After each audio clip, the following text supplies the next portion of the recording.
Right, is everyone good? So, first up, let's get going. We're going, yes, we're back to the resident survey. So, Andre, you've got the first question. I'm not going to get grumpy, but can everyone please... Yeah. I'd like to finish today, would be good. So, she can come back whenever she wants. Andre, you got the first question. Thank you. There's a question there. How satisfied or dissatisfied are you with the leadership of the Mayor and Councillors? My question is...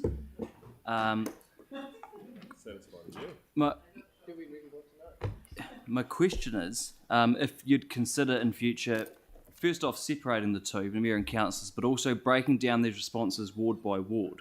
The reason I ask is a lot of us councillors might think we're tracking just fine in our job, but actually it could be that we could all do with a good kick up the arse once every 12 months via a resident survey.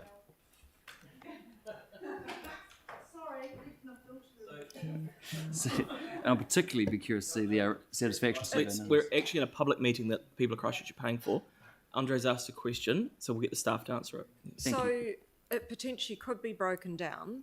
I've probably got, I do have results by ward at the moment for each of those. It'll depend on how many people there are in each group to look at. But unless you were asking about a specific councillor by name, if someone says, how happy are you with the councillors? They may be in a particular location, but it may not be that they're talking about you specifically. Understood. So would that be, is there still value in that for you or not? I guess my question is if you consider kind of where I'm going with that. I understand what you do, what you're wanting, but I would actually, to probably give you information that would be useful to you individually, I would need to ask about specific councillors, and it comes down to I think what really Kath is trying to say is that we're not going to pay for your private polling through resident surveys. So we move on to the next question, which is Sarah. Thank you. Just back to the that data on the trust and confidence stuff again. I'm just wondering, we've got plans that we have. It's relatively easy to say this is how we're going to fix potholes. We could put some more money on, we could do a roving footpath crew, those kind of things to fix those physical things. We've got some stuff from staff on the communications thing and engagement. When it comes to that trust and decision making in that space, do we have a plan to improve that space? Is that something that governance should be doing? Because that's one of the lowest scores that we've got.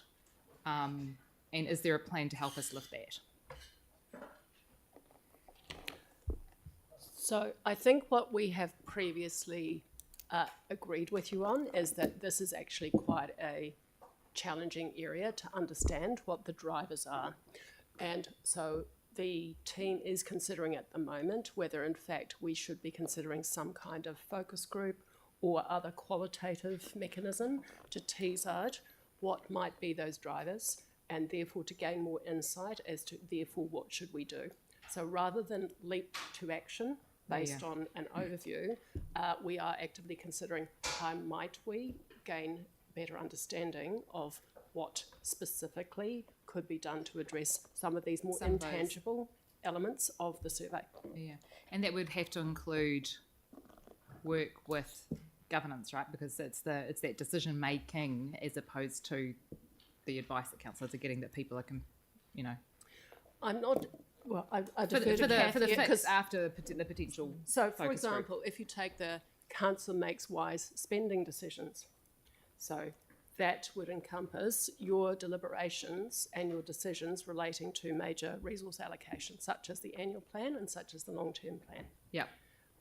So I'm not sure that exploring qualitatively what people think of that is necessarily going to lead you to a different result.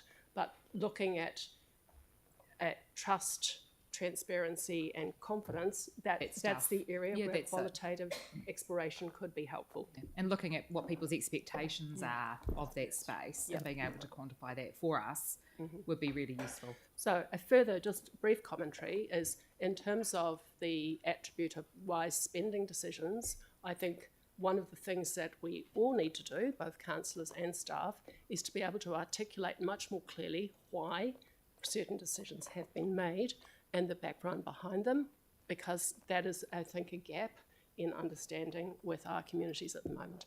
Yeah. And so one last small thing. Most of the survey, because of the nature of it and everyone's focused on current stuff, is very BAU. When it comes to decision making for the future of the city, do we have a sense of whether people think we're heading in the right direction? You know, it's that kind of, because it's all very BAU, current state focused. I suppose that the closest you get to that is decisions that are made in the best interests of the city. But we're thinking maybe what we need to do for next year is add another one in about some of the future-looking aspects of this, that decisions are made not just for now, but for future generations even. So we're thinking that that's probably one of the gaps that this is a new set that we were trialling this year, but we think that that's probably one area that that would be good. We might. Yeah, because the best interests of the city in the LGA talks about for now and for future generations. So it'd be good to split that out. Thanks. Yeah. Great, Victoria. Thank you, Sam. I was struggling with trying to understand exactly where the true value was in some of these results, given the broad-ranging responses that we get and recognising that we can't please everybody. But it's been really helpful to understand now that this information helps the heads of service build their plans and to inform where to set their goals as we head into the long-term plan. I felt that was a bit of an aha moment for me, and that little piece was missing. So, given this is my first long-term plan, when the heads of service then come to present to us leading into the long-term plan, can we expect them to be cross-referencing some of the issues raised in the residents' survey against what their plans are? Because this will give us a clear opportunity to try and tie it all in together. And I'm not sure whether that happens already, but if it doesn't, it would be my request that it does. Typically for the operational services, they'll give you levels of service, propose to you levels of service about speed, efficiency, responsiveness, all those hard measures, objective measures. Most of the big services will also have a resident survey result in there to indicate whether people are happy with that or not. It's part of that suite of how you view a big service. In there, they'll have their past performance against their resident survey question, and where possible benchmarks against other authorities, and what they're proposing to do. And in some cases, the really switched on heads will propose a series of increases over time. They won't say, I'm going to jump from 60 to 90% next year. They'll have it staggered and a plan behind how to achieve that. So yeah, it absolutely does inform their decision making, but it's not the only factor in what they do. They also have legislative rules they have to meet and so forth. So it's a bit of a mix of objective and subjective, and you'll see that in all the major activity plans that come to you. Look, thank you for that. It really helps us to understand where to shine the torch, spotlight going into the into the long-term plan, and encourages us to ask the how. How are you going to do that? Thank you for that. And Dawn just wanted to add something. Just to add to that, Victoria.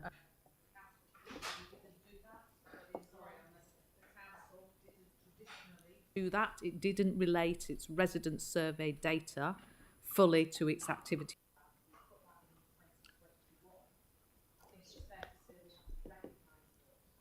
But actually, although it's a good, it's not the whole population. So that balancing act around conflicting views has also got to be considered, and that's where your job comes in as elected members.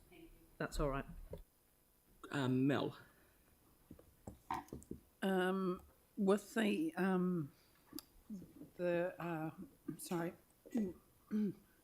with, sorry, I'm just trying to figure out what I'm going to say.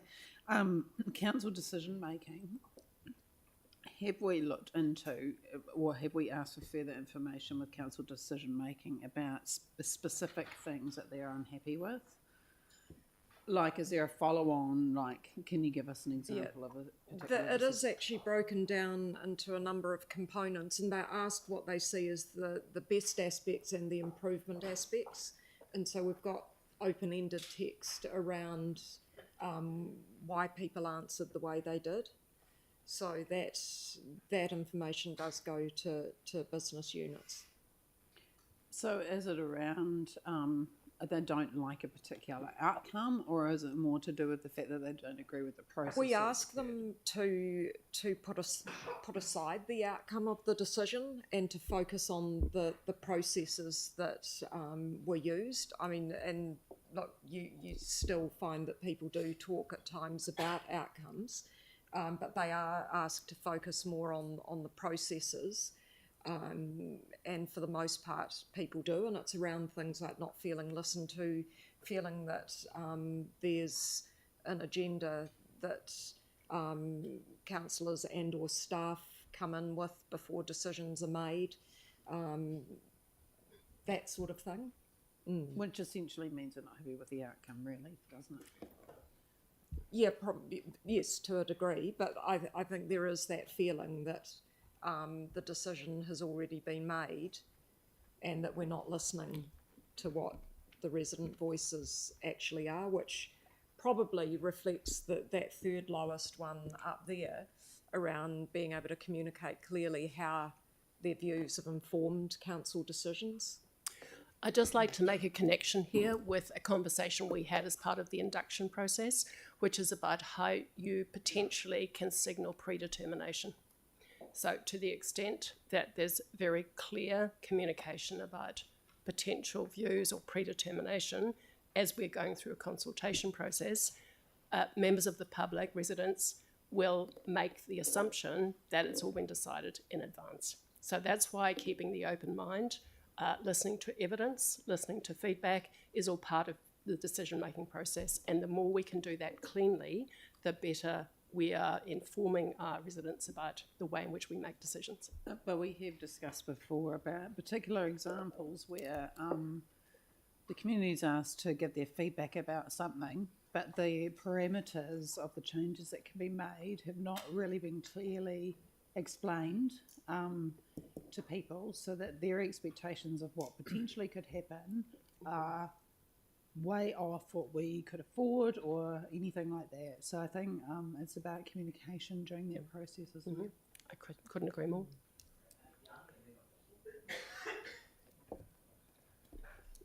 Thank you. I was just wondering. I think it's really good to get the trends for recent years, but you know, one of the things we've been told is that roading satisfaction has been going down, but you can see very clearly. I just went back and looked at the 2009-10 survey, and we had roading was about 60%, so 63 or 64% roads and footpaths, so say mid 60s or low 60s. So I just wonder if we're able to get the kind of pre-earthquake satisfaction levels to contrast with the current ones. And I also wonder how we're telling the story of the earthquake repairs, that was going to be stronger, more resilient infrastructure. But actually what we've seen, and I think Peter alluded to this before, is we haven't really articulated the duration of the earthquake recovery that we need to terms of fixing our infrastructure back to where it was before the earthquake. And so I think people are struggling to understand. So I just wondered how we're planning on telling that story, because we're getting it on all our sort of individual reports, but we're not doing anything to sort of promote that big picture stuff. So can we benchmark from before the earthquake so we can see how we're tracking back or down? The answer is yes, we can. The data's there.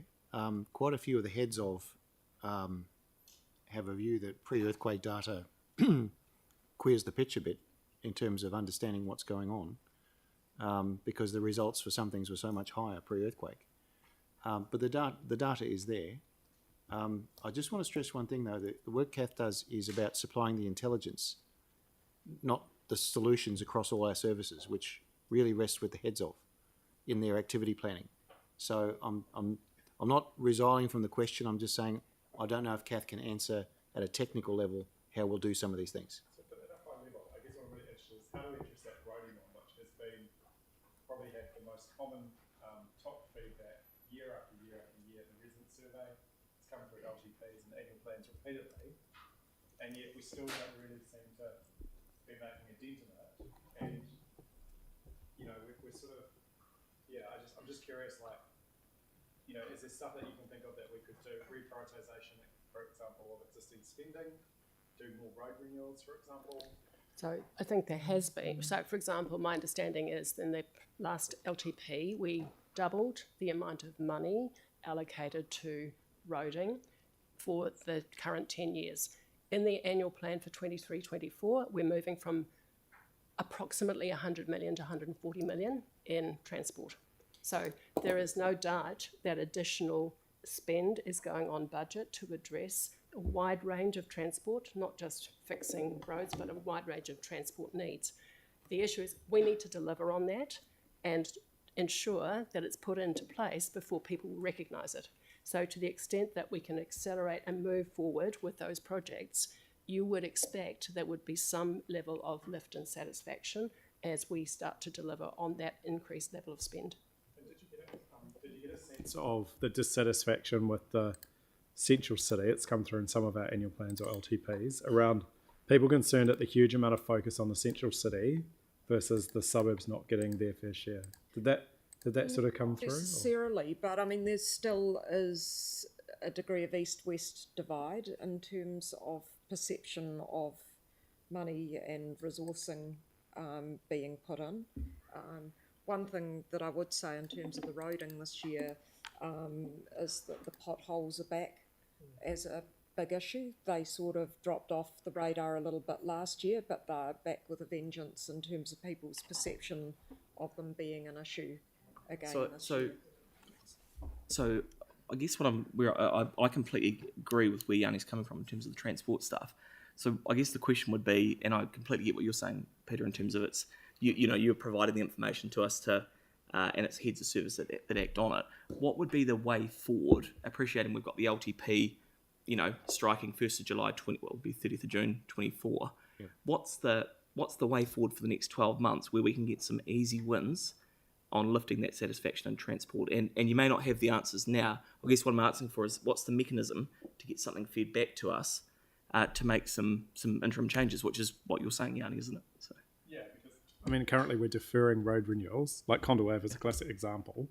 And, you know, to put it in context, we're being asked to make a whole bunch of decisions today about spending a whole bunch of extra money, and yet that some of those change requests are greater than the entire sum we've got to fix the earthquake damage in Bromley. Yeah. So I can see why people are upset. Yeah. So and I guess at our level, we might need just to get know them to try and answer what the process is to reprioritise. So there's two parts here. I'm not going to second guess Lynette's technical answer because she knows a lot more about roads than I do. But Yanni's question is instructive because it goes to Victoria's question about how this works. In the last LTP, the result was similar. It was a similar result for roading, and it provoked a conversation around the council table. We're at 2% resurfacing per annum of the network, and that will take 30-something years to get us back to pre-quake levels. So that the decision from council was to boost that to 5%, which was, as Lynn said, a significant funding boost. So the plan showed a response to the resident survey, like intelligence response. Delivery becomes the issue now, in that we're not at 5%. So there's a difference between the delivery issue and a planning issue.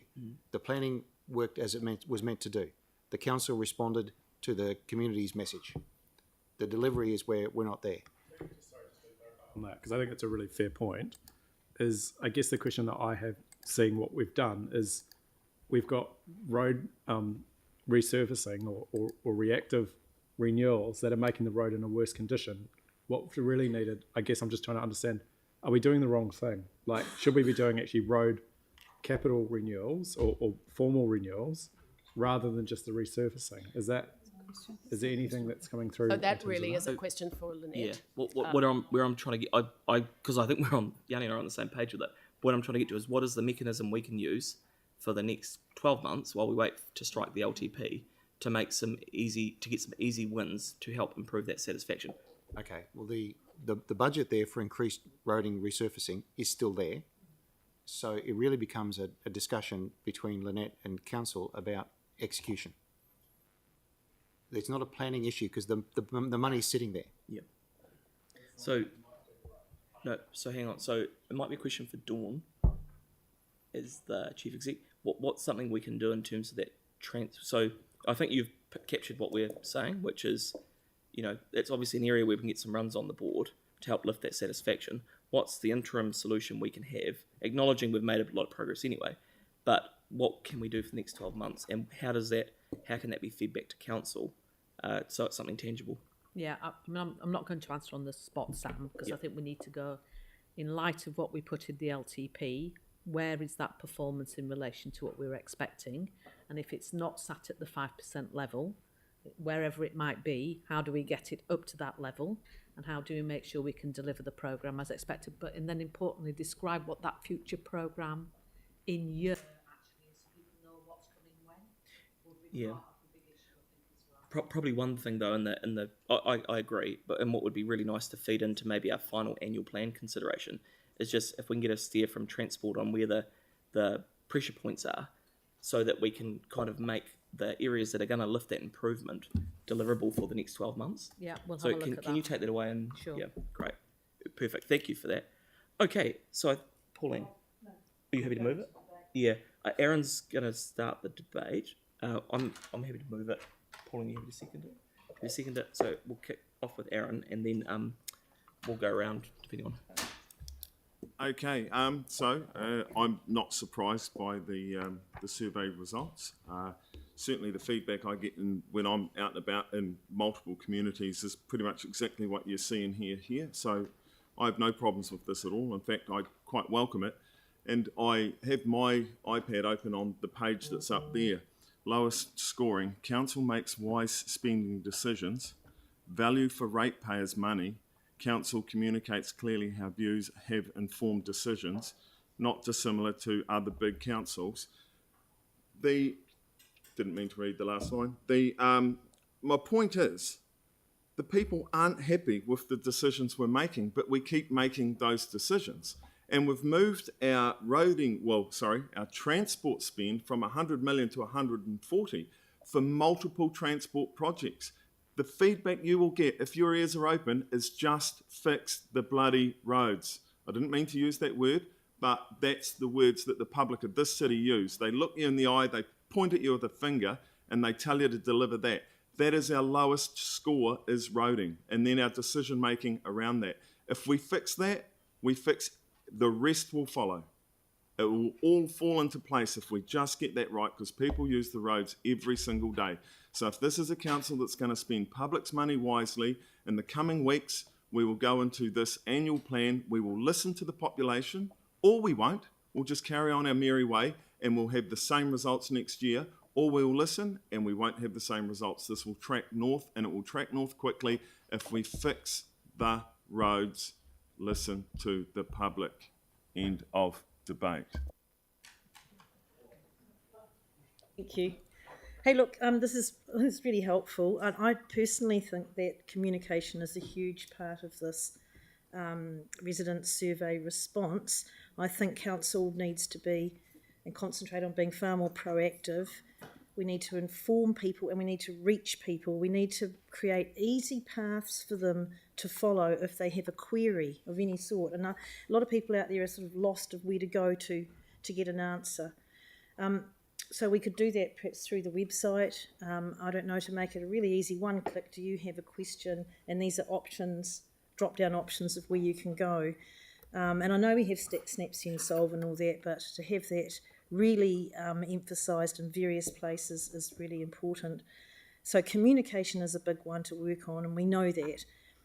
Trust and confidence was another one, and I think that's a very hard thing to gain in the first place, but to regain if it's lost is even more difficult. So it's not surprising if people feel a bit that way and they can concentrate on negative stuff. But it leads me to the question, and it's a bit like how Tyrone referred to it, what is reason for this loss, and could it be tied to post-event trauma? And so the fact that we see these surveys are not very much different across New Zealand, that I think we've been through a lot as a country. So, there's possibly reasons there. I'm not trying to, make excuses, but I think there could be an allowance for that. Look, some people are never going to be happy with our decisions because you can't please everybody. And roads are a very difficult one. They're often rainfall related. In Christchurch, we get potholes appearing after every rain.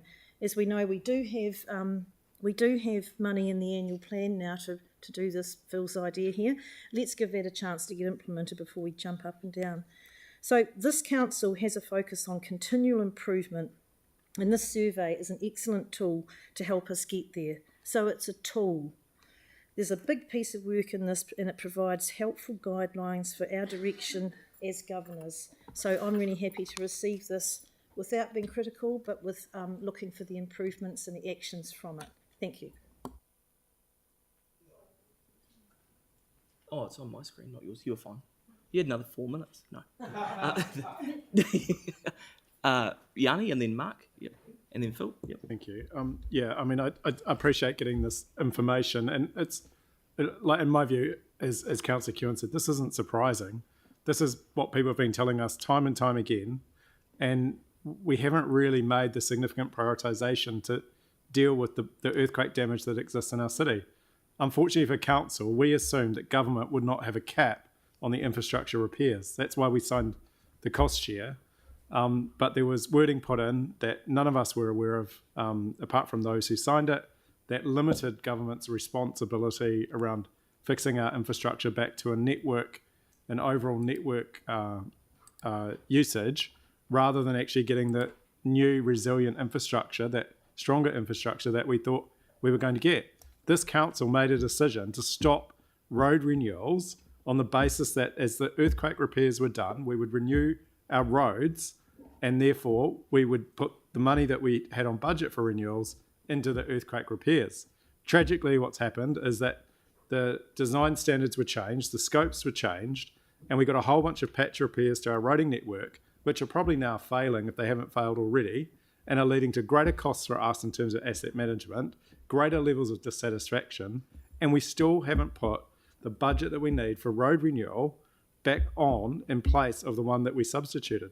So I think we do have a very serious situation where we've had asset management people that we've employed to bring in independent experts who have given us very, very good advice that at some stage as a city, we can't keep doing the new gold plating of stuff that we think we would love to do and that everyone feels good about when we've got very real financial challenges with our existing infrastructure that's deteriorating at such a rate that it's costing us way more than what it should.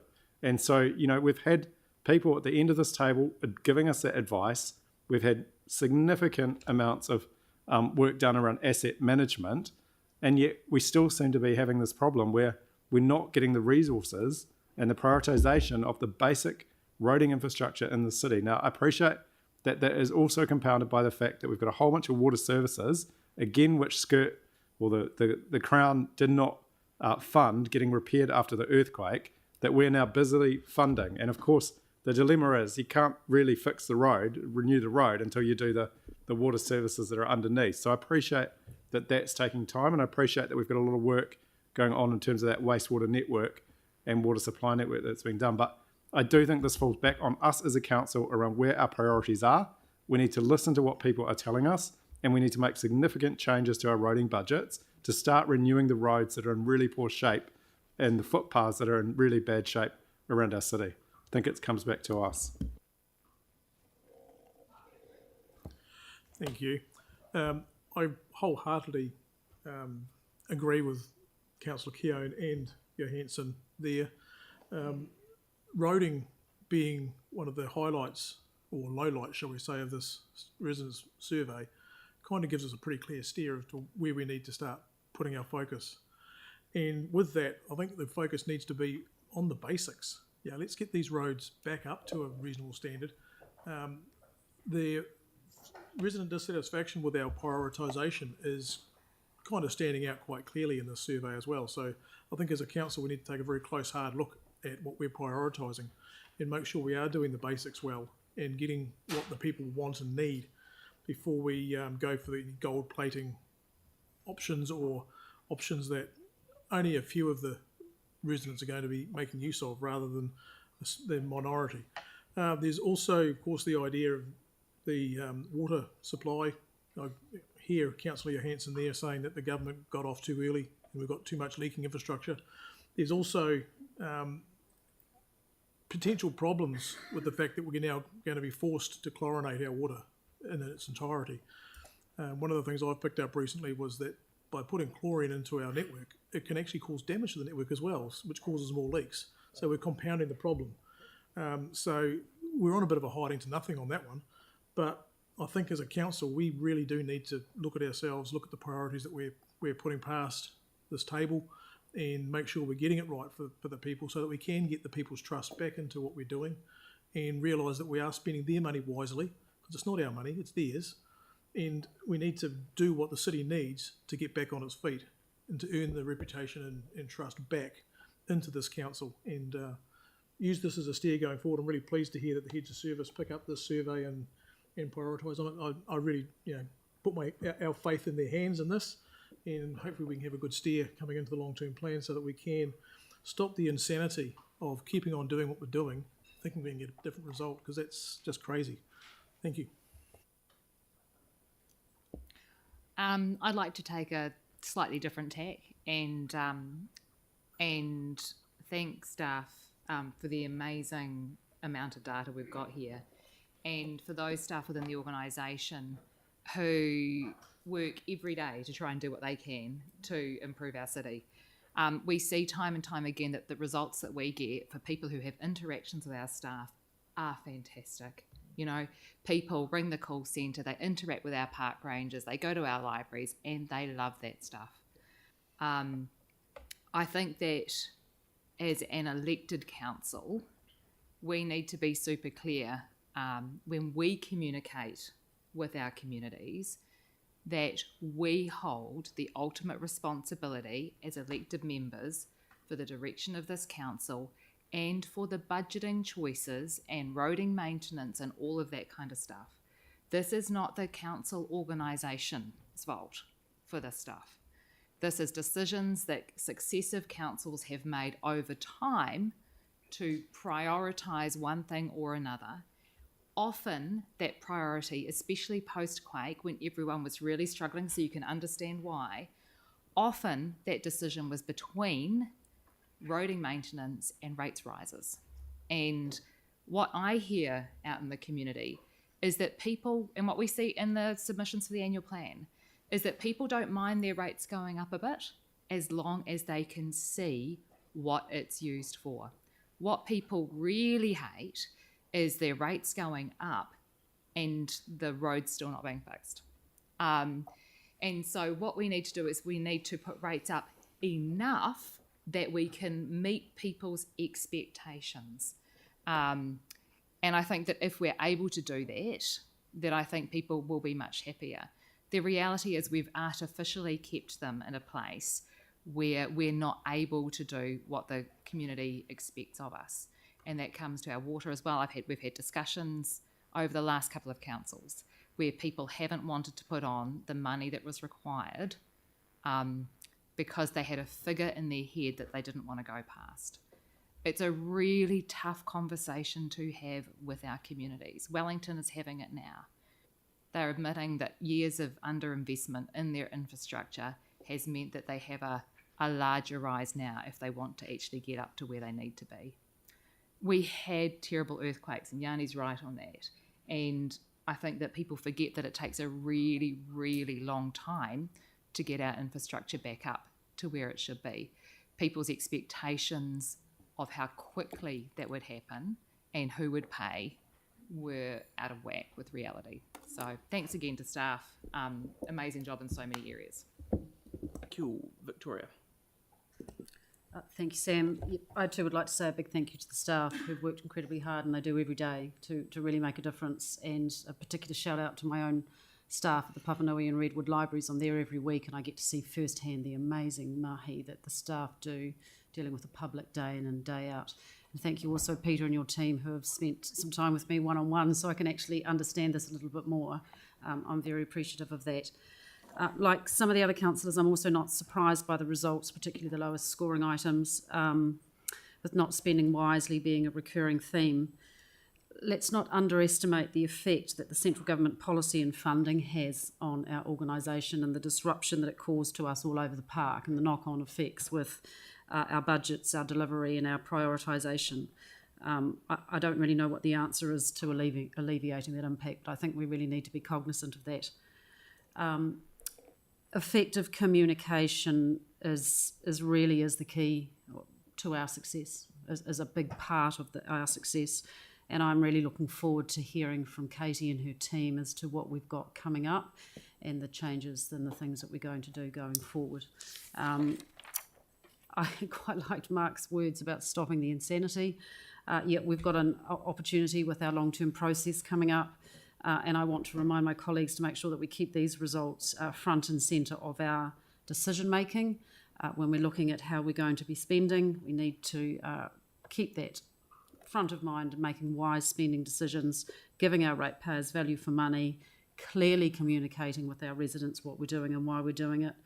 And finally, my final point really is that we have to start protecting our local democracy, and I think we need to start pushing back at central government, realising the impact that some of their decision has on us and us as an organisation and also on our ratepayers.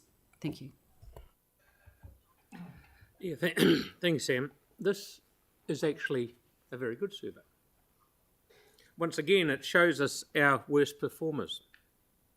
A month ago, I was asked by a councillor my thoughts on the trust and confidence figure that had not got any better in the resident survey, especially because I had campaigned on it. But on the whole, the survey is not all that bad. We must listen to the residents who continue to complain about roads and footpaths, our number one winner by far. I say again that if we fix residents' concerns on roads and footpaths, the trust and confidence figure will look after itself.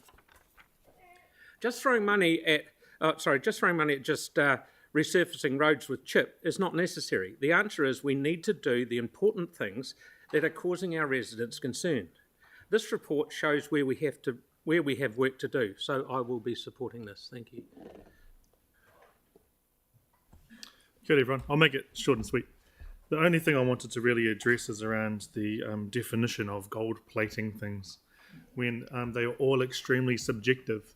For example, what we see in our survey today is a contrasting amount of feedback, and a lot of them tend to be generational, if anything, including the differences of ethnicities and their thoughts on certain services within our council.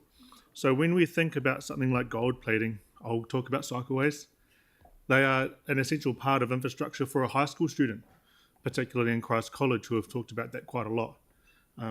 There are many things across the board, including young families who want to go to Pioneer Recreation Centre and have fun with their daughter or son, such as myself, by teaching them how to swim and have cheap and accessible swimming lessons, which are really important, not one, for social benefit, but two, for our swimming literacy, when our central government are not quite keen to jump on that either.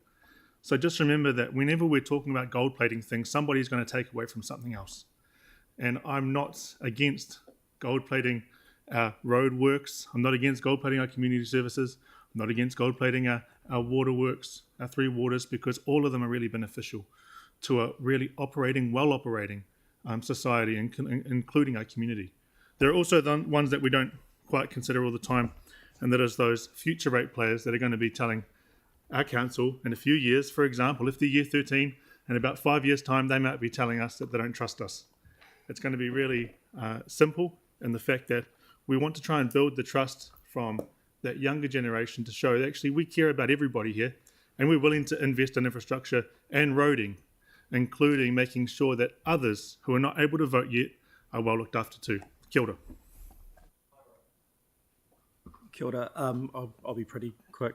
I'm going to start by quoting Dale Carnegie, who is the author of the world's first and seminal self-help book, which is any fool can criticise, condemn and complain, and most fools do. but it takes character and self-control to be understanding and forgiving. So I guess I'm coming from a perspective where we are, we're obviously in a bit of a bad spot with the way that our people, our communities see us, but we have to be change makers in that space. We have to listen, but we can actually be at the forefront of change and a change of perception and direction for our communities. So, when we go out and criticise our own staff and our own processes, what the hell do we expect our communities to do? So rather than lead a council based on reckons and hot takes, what I would really love to see is us extolling the virtues of our city, talking about the wonderful things that we have in our city, and try to lead a city where people are proud of their city and excited about where we're going with our city, and don't just focus on the fact that climate change and rainfall has created a pothole in the middle of their pristine road, but actually we live in a world-class city with world-class facilities in a world-class country, and we should be proud of that.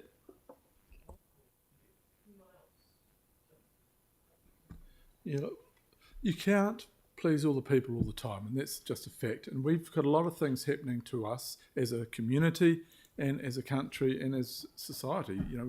We are becoming more aware of global warming and the climate issues. That wasn't here 30 years ago, 20 years ago, wasn't at the forefront 10 years ago. It has really accelerated. So those issues are really important and worrying people, and quite rightly.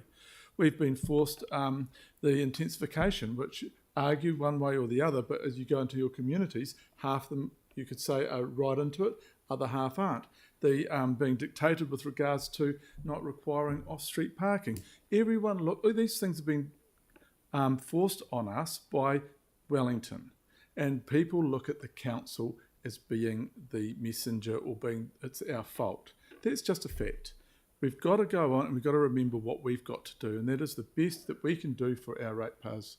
And that's what we should be concentrating on. Tyler mentioned about the swimming. Only sport in the world that will teach you to save your life. Absolutely essential for everybody.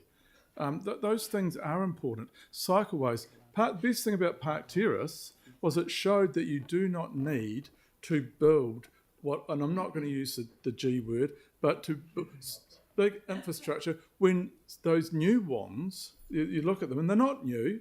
I've seen them in New York and London where they are used all the time. So we could achieve more doing less.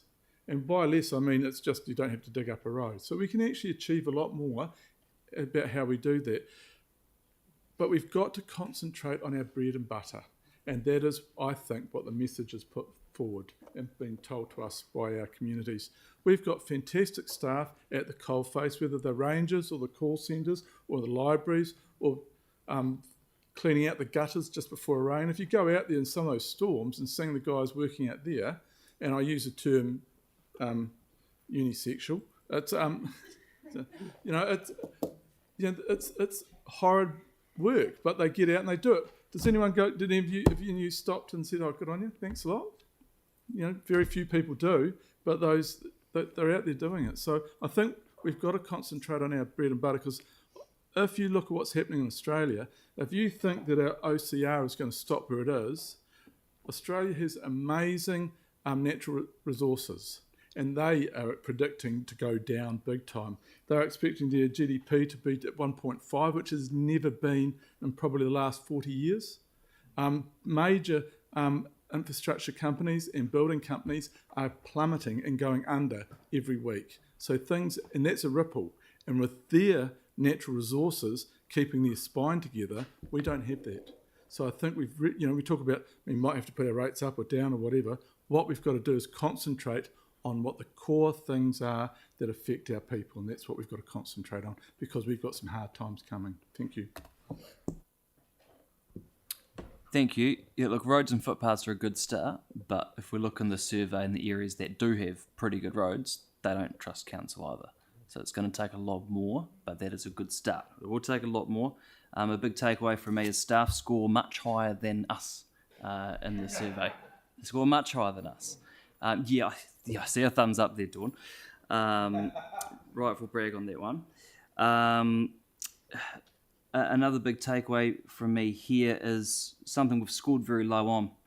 The council communicates clearly with residents about how their views have informed council decisions. Now, that's something that we can all individually be doing. That's nothing we could ever blame central government for, or extreme weather events, earthquakes. There is nothing stopping us from aiming to improve how we personally communicate on those types of issues. So I see this as a challenge to us, and there's certainly many things we can do that are totally within our control as individuals as well. Thank you. Yeah, thanks very much. Look, I'm really glad that we do resident surveys. If we don't go out and seek this information, then how do we know how well we're doing?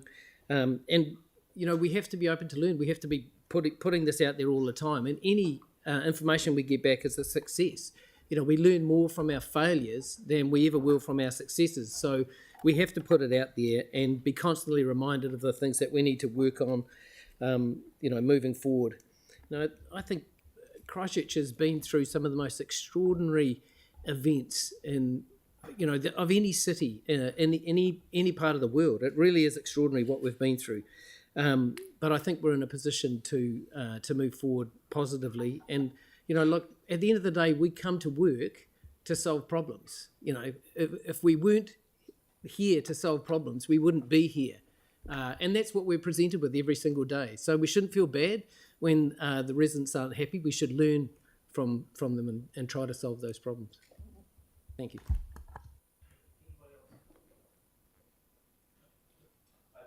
Look, just very briefly before we put it to a vote, obviously just first to thank the team for pulling this together. I naturally am someone that's always liked polls, and I kind of take this as the most scientific poll you're going to get in Christchurch in terms of the issues facing people. And I think, you know, the good thing is we can always have confidence in the information you're providing. The real challenge, and like you've said, is that you're the conduit of the information, but again, it's up to us to make informed decisions which shift that dial. And I agree entirely with what Yanni said, you know, in terms of what we should be looking for is those easy wins on the board that help lift that residents' satisfaction.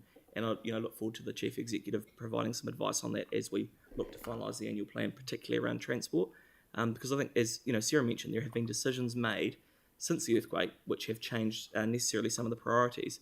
But where we really need to focus is around not necessarily putting more money on budget, but actually delivering what we've got on budget. And everyone around this table knows that we've had that challenge for many years. We're getting it more accurate, but actually, if we're sacrificing renewals to do different transport projects, then actually that isn't necessarily the answer to drive up resident satisfaction. And so I just want to acknowledge what Yanni's been saying in that respect. The other thing is, you know, it's really easy to be critical of the organisation, but there's a lot of very good information in this. And even if you look at, you know, our targets around levels of service and the satisfaction we hit with them, you know, the significant increase, I think, from 2019 is something that's actually really useful for us to do. So while we should always look at how we continuously improve, certainly in the time I've been here, we need to acknowledge how far we've come as well. And that even goes in the communication space. I think we can always improve on it, but actually I think there's been a noticeable increase in how we communicate. We're always going to get things wrong. It's the nature of having so many different facets of an organisation dealing with so many issues, you know, some of them immediately. But ultimately, I think the way we're doing it now is far better than it potentially has been for quite some time. And yeah, I mean, I think ultimately the other thing we need to seriously look at going into the next resident survey is around those things we don't have control over. You know, quite frankly, if the people of Christchurch shouldn't be marking us down on things we don't have control over. And I look at, you know, the chlorination of water at the moment. You know, is it right that we get bashed up constantly over the leaking of the network when fundamentally that has caused significant impact for the last 5 years? Secondly, is it right that we can be criticised for having to chlorinate the water when we have no legislative ability to change that? So I just think as we go through this, we shouldn't look to kick ourselves constantly. We need to have a sensible, we need to make some sensible amendments to the survey to ensure that the decisions we make are fundamentally going to drive, you know, what we can control in the city. I think everyone shares that aspiration for Christchurch, but at the same time, we need to put tangible marks on the board, even in this annual plan, to make sure we lift that difference. You know, I think the biggest thing that I took out of this when we were first briefed on the numbers is that actually, you know, I like to think in this last wee while we've kind of stopped the bleed of that dissatisfaction with council, and now it's upon all of us to go, how do we make tangible wins, particularly over this next 12 months, to do that. So I'm looking forward to seeing that advice, and I know Dawn will be working away on it this afternoon to pull forward that. Yeah, you and me both. So if we, but looking at how we put runs on the board for that. So yeah, thank you again for the work you're doing. I think it's a good reflection of the value we have and the breadth of experience and talent we have within the whole organisation, that actually the front-facing staff are rated so highly by our community, and it's upon us to look at how we can support them as well. So we'll put that to the vote. All in favour? Against? That's carried. Thank you. Thank you. Okay, thank you. Okay, so